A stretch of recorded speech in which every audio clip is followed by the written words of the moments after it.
Hey, good afternoon. Thanks for watching my video presentation on how students confirm teachers. I appreciate you spending some time seeking out this video and watching it. I hate that we can't be together in person, but so it goes, and it's important to stay healthy. So I thought about doing a bunch of costume changes during my video, but my wife was like, "You don't want to be the guy that's known as like the guy that didn't take his presentation seriously." So alas, this is what you're getting. Um, so I want to sort of walk you through this project. I'm going to focus on some of what I think are the highlights, and we'll I think there's going to be a moderated forum on this, so maybe we can engage in some dialogue there. But I came to this project as someone who's very interested in the process of confirmation in the classroom. A lot of my research thus far in my career has focused on the ways that students confirm one another.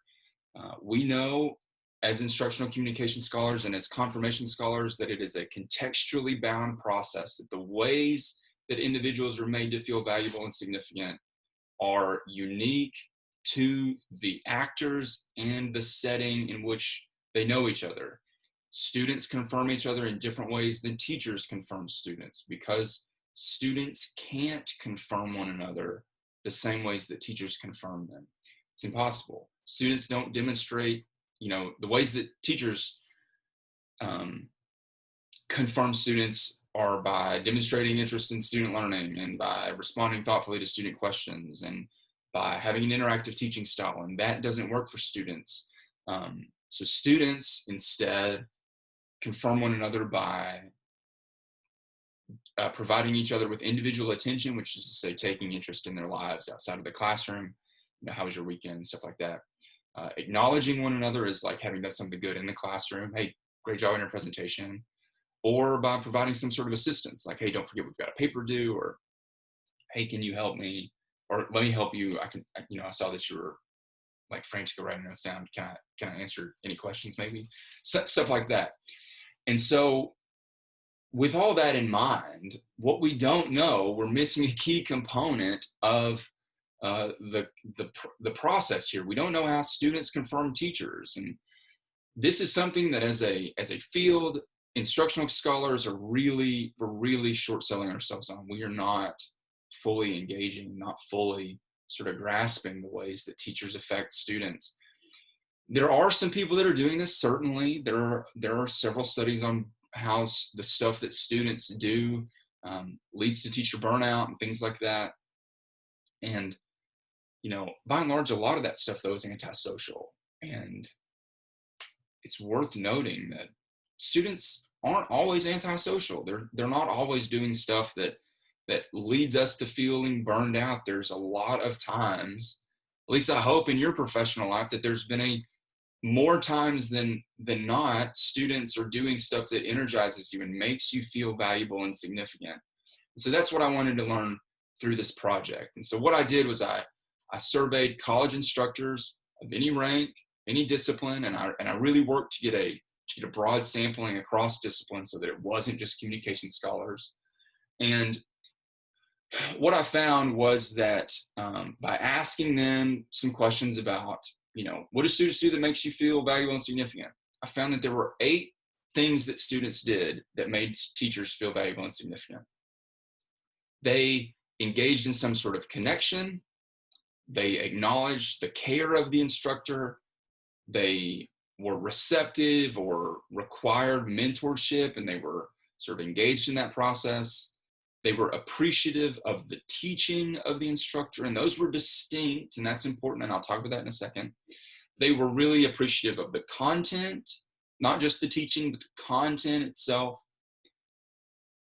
Teachers also said that they felt confirmed when they observed students developing. They saw that students were maturing and sort of engaging in that very important, all that sort of stuff that like Chickering talks about as like meaningful college student development.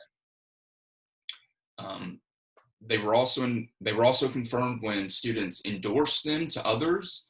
And finally, teachers felt confirmed when students gave them gifts at the end of the semester. It's that simple, and that was too unique to sort of fit into any other category, and so it had to be its own its own theme. So a lot of those things are very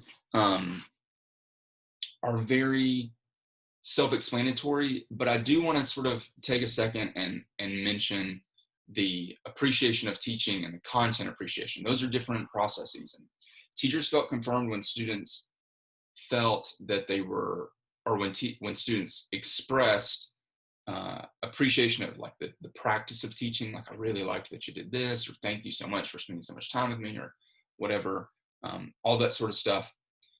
But also when students were engaged in the content. And I think that's reflective of like our own personal sort of bias as college instructors, regardless of discipline. Like, we all think our disciplines are the best. And so when a student really jobs with our content, we are energized by it and we are confirmed by it. We are made to feel significant by it. And I keep saying energized, and I don't mean that I don't mean to conflate that with confirmation, but I do think that they go hand in hand. Because when we feel valuable, when we feel significant, I do feel like we are energized. But that's another study in the future. We'll sort of see what happens. So something else that I studied through this investigation was, what does this lead teachers to sort of experience? So not just what do students do that confirms teachers, but also how does this distinctly affect teachers? We know a lot, like I said earlier, about how students lead teachers to things like burnout, stress, etc. We don't know what the positive stuff leads to. And so what I found in this study was that when students confirm teachers, when they engage in this stuff, they lead teachers to feel like they're making a difference.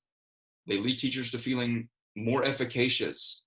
They lead teachers to feeling validated in their choices. They lead teachers to feeling more connected to the student body and to their discipline. They do leave teachers feeling energized. That is something that I was just talking about. And they leave, generally, teachers feeling very positive about their choices and about their profession and about the way that they go about it. All of that is, again, pretty straightforward, and I don't want to belabor the point. I know that we're all probably burnt out on staring at screens, so I want to get to some of why I think this stuff is important. One, as I've alluded to several times in my discussion here today, we know a lot about how we know some about how teachers are affected by students, and a lot of that is based on negative things that students do, vengeful dissent, or even in misbehaviors or student distractions and things like that. And that leads us to feeling very, it leads us to feeling bad things, stress. I keep saying burnout because that's the one that people keep studying there. And again, there's just not a lot out there on this.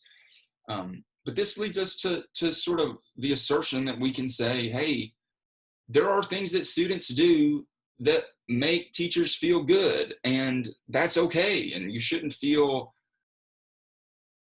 bad when that occurs. Like, you don't have to be this, like, the sage on the stage that's above students and that can't be approached by students. You can do things that lead students to sort of like expressing gratitude and making you feel validated and confirmed at the end of the day. And this, that's all nice. That's all well and good. That's like a really warm and fuzzy thing, Zach. But like, why does that matter?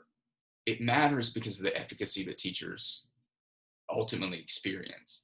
It gives teachers a surety in their pedagogical choices when they're confirmed by students. And that's so meaningful, especially in a time where we are dealing with brand new instruction. And if you're anything like me, you feel like your entire job has changed. And maybe you're rolling with the punches, and maybe you're not. Maybe some days it feels like you're riding the wave and you are rolling with the punches, and other days it's like you're under the wave and you're just holding your breath waiting to come back up. But when I'm confirmed by students, when they say, I really like the way that you're doing things, Dr. Johnson, it makes me feel like, okay, I can get through this. I'm doing something right. And that's meaningful, right? That's really meaningful. And so practically, what does all of this mean? Does it mean that we should, like, write something down that you like that I'm doing. I mean, you can do that, but like, you don't have to. Instead, we can sort of normalize, like at an institutional level, normalize the process of telling teachers the good things that they're doing. If your institutions are anything like mine, there's a bent on student opinion questionnaires or student evaluations, whatever you might call them, to sort of write down the things that they didn't like. And I always try to tell my students, like, tell me the things that you like that I should keep doing too, because if you don't, I don't know that I should keep doing them. And it works for me. It might not work for you. And that's one thing that I tell all the graduate students that I work with. It's like, you got to do the things that are right for you. But maybe that's one thing that we can do. We don't know. Got to do more research on it. This is a fruitful area, I think. But that's one way that we could all grow through this, is maybe figuring out a way to sort of normalize that process. We can also, all of this stuff sort of points to a model for the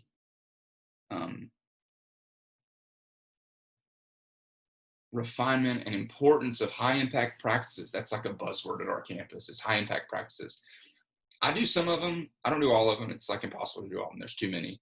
But, a lot of the data reflected that, students were engaged in, like, teachers felt confirmed when students were sort of as a result of students engaging in some high impact practices they offered, be that extra time doing like research outside of the classroom or some extra mentorship or whatever. Those are all high impact practices. And this sort of points to the importance of those. And so, sort of coming full circle, institutionally, I'm more likely to engage in a high impact practice if I know that there's something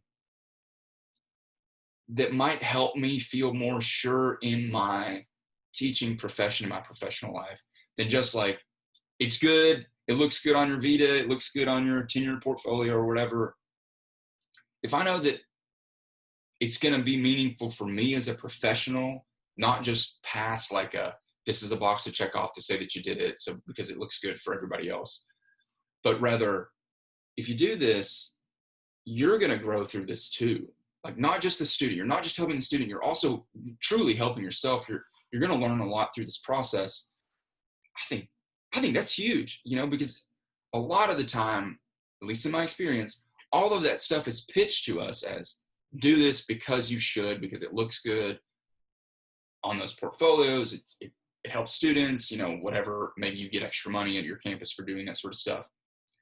But if we can sort of pitch it like, you can grow through this too, which I think is a selling point that is critically undervalued by faculty development centers, then I think more people are likely to do it. And then finally, what does this all mean? This is sort of the final component about confirmation in the college classroom. We know how teachers communicate. We know how teachers confirm students. We know how students confirm one another. And now we've got a baseline for how students confirm teachers. There's a lot more research to do on this, including, getting students, sort of saying like, do you do this? And then if you do, how do you, what sort of happens in your classroom? Does your teacher also do these things, etc.? But also asking teachers, do you receive these sorts of messages from your students? And I think there's some different sort of ways that we can quantitatively investigate these things as well. Please email me if you have questions or thoughts on this. I'm really energized by this. I'm confirmed by this confirmation work, and I look forward to maybe dialoguing with you about it more. Please be safe, and I look forward to seeing you in 2021, hopefully. Take care.